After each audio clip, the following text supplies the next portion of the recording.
देख रहे हैं माय भारत न्यूज। मैं हूं आपके साथ स्नेहा तिवारी। माय भारत पर समय हो चुका है यूपी स्पेशल का। नजर डालते हैं उत्तराखंड की खास खबरों पर।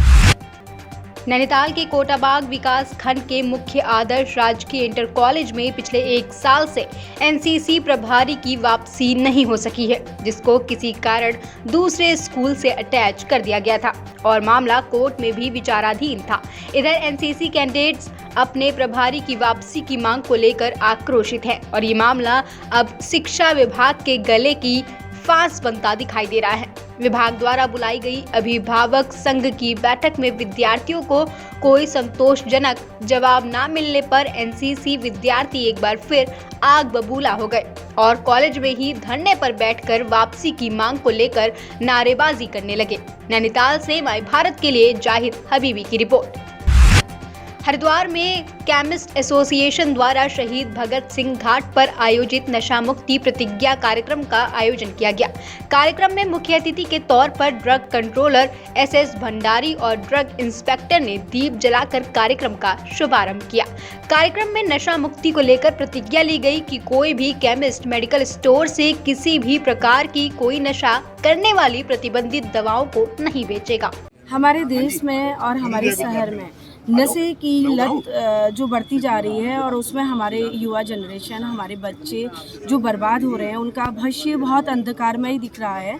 और उसी की रोकथाम के लिए आज मेरे द्वारा यहाँ के सारे केमिस्ट जो है बुलाए गए हैं। उन्हें गंगा माँ, पतित पावनी माँ गंगा घाट पे प्रतिज्ञा दिलानी है कि कोई भी केमिस्ट या फिर कोई भी इंसान जो इस जन सेवा से जुड़े कार्य में, स्वास्थ्य सेवा से जुड़े कार्य में जुड़ा हुआ है, वो जीवन रक्षक दवाइयों का उपयोग सिर्फ और सिर्फ जीवन रक्षक और जीवन दान देने के लिए करेगा और किसी की जान लेने के लिए नहीं करेगा। मैम, जो नशे की मेरा सारे लोगों से यही आज एक अपील है कि सारे लोग खुद नशा बेचेंगे, ना किसी को बेचने देंगे। अगर उनके आसपास कोई भी किसी भी टाइप का नशे का व्यापार कर रहा है तो वो उसके अगेंस्ट आवाज उठाएंगे।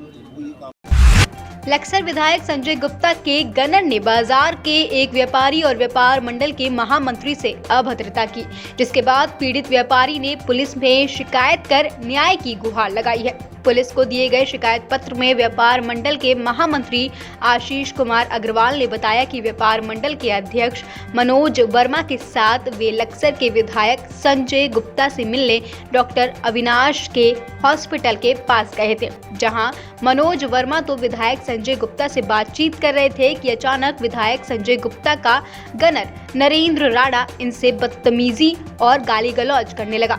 आरोप है कि शराब के नशे में धुत गनर जब उनके साथ मारपीट करने को उतारू हो गया, तभी मौके पर मौजूद व्यापार मंडल के अध्यक्ष और कुछ लोगों ने बीच बचाव करवा लिया। लक्सर से माय भारत के लिए रश्मि कश्यप की रिपोर्ट।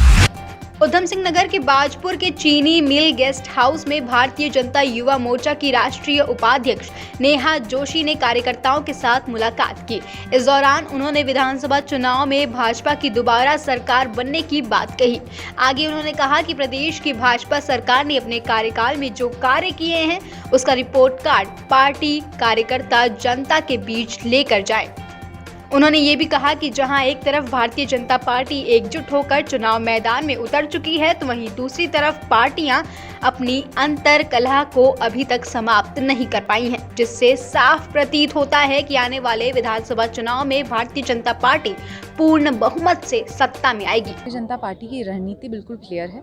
हमने पिछले 4.5 साल में जो काम किए हैं प्रदेश सरकार में और केंद्र सरकार ने जो पिछले 7 साल में काम किए हैं, उन सब कामों को लेकर वो रिपोर्ट कार्ड लेकर हम जनता के बीच में जाने वाले हैं। और जैसा कि आप मीडिया के साथ ही कहते हैं कि भारतीय जनता पार्टी का कार्यकर्ता हमेशा सक्रिय रहता है, चुनाव मोड में रहता है, तो जहां और पार्टियां आज शायद अपने अपने अंतर कलह को सुलझाने में लगी हुई हैं, आप देखेंगे भारतीय जनता पार्टी का कार्यकर्ता आज ग्राउंड पे है। हमारा परिवार, भाजपा परिवार, जो हमारा कैंपेन चल रहा है कई जगह, आज अभी मैं गदरपुर में थी, इससे पहले वहाँ पर उन्होंने कैंपेन शुरू किया। तो लगातार हम लोगों के बीच में जा रहे हैं, अपनी पार्टी की नीतियों को, अपनी सरकार की जो योजनाएं हैं उनको लोगों के बीच में लेकर जा रहे हैं और हमें पूर्ण तरीके से हम कॉन्फिडेंट है कि एक बार फिर हम पूर्ण बहुमत की सरकार यहाँ बनाएंगे। चुनाव की सरगर्मियां तेज होने के साथ ही राजनीतिक दलों को भी अन्नदाताओं का दर्द दिखने लगा है। लंबे समय से अपनी 3 सूत्रीय मांगों को लेकर आंदोलन कर रहे देश के अन्नदाताओं के समर्थन में आम आदमी पार्टी ने भी सुर मिलाने शुरू कर दिए हैं। किसानों के समर्थन में आम आदमी पार्टी 15 नवंबर से 17 नवंबर तक उधम सिंह नगर में किसान महारैली का आयोजन करने जा रही है, जिसमें पार्टी किसानों की मांगों के समर्थन में केंद्र सरकार के खिलाफ मोर्चा खोलने की तैयारी में है। उधम सिंह नगर से माय भारत के लिए आरिफ खान की रिपोर्ट। ऋषिकेश में आए दिन गोहरी रेंज की ओर से 84 कुटिया में पर्यटकों की सुविधा और आकर्षक के लिए नई नई व्यवस्थाएं बनाई जा रही हैं। इसी क्रम में रेंज की ओर से पर्यटकों की सुलभ सुविधा के लिए हाईटेक बायो टॉयलेट का निर्माण कराया गया है। इसके साथ ही रेंज की ओर से 84 कुटिया में टेलीस्कोप भी लगाया गया है, जिससे वनकर्मी जंगल की गतिविधियों पर नजर रख सकेंगे। साथ ही टेलीस्कोप से पर्यटक पहाड़ियों पर भी स्थित अन्य पर्यटक जगहों का नजारा देख पाएंगे। ये जो पीटल साधन पब्लिक 84 कुटिया हमारे यहाँ, इसमें पर्यटकों के लिए नई नई सुविधाएं दी जाती हैं। ये फिलहाल हाईटेक बायो टॉयलेट का निर्माण करा गया है, वो स्टाफ प्रारंभ कर दी गई है। इसके अलावा हमने एक टेलीस्कोप लाए यहाँ के लिए, जिससे कि हमारे वनकर्मियों को भी सुविधा मिलेगी दूर स्थानों को देखने के लिए। और जो पर्यटक हैं यहाँ कुंजापुरी और सुरकुंडा देवी का भी दर्शन कर पाएंगे। उसी को देखते हुए ये प्रोग्राम करे जा रहे हैं। हाँ, जंगल के लिए भी हमारा बहुत फ़ायदा होगा, क्योंकि हमारे जो जितने भी डंगार क्षेत्र हैं हाइट पे हैं, उसकी बहुत फ़ायदा होगा। इसको स्टाफ भी इसका उपयोग करेगा। ऋषिकेश से माय भारत के लिए अमित कंडियाल की रिपोर्ट। उत्तराखंड की खबरों में फिलहाल के लिए इतना ही। कल फिर हाजिर होंगे उत्तराखंड की तमाम बड़ी खबरों को लेकर। उत्तराखंड की लेटेस्ट खबरें देखने के लिए हमारे YouTube चैनल को लाइक करें, सब्सक्राइब करें, हमारे पेज को फॉलो करें और देखते रहें माय भारत।